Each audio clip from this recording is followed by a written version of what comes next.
ನೆನಪಿದೆಯೇ ಮೊದಲ ಕವನ, ನೆನಪಿದೆಯೇ ಮೊದಲ ಪಯಣ, ನೆನಪಿದೆಯೇ ಮೊದಲ ದಿನದ ಭರವಸೆಯ ಆಸರೆ. ಇಲ್ಲವಾದರೆ ನಾ ಹೇಗೆ ಬಾಳಲಿ?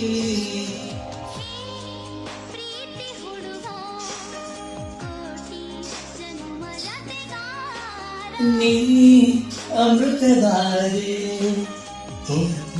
ಪರಕು ಸಂಗಾತಿ, ಇಲ್ಲವಾದರೆ ನಾ ಹೇಗೆ ಬಾಳಲಿ?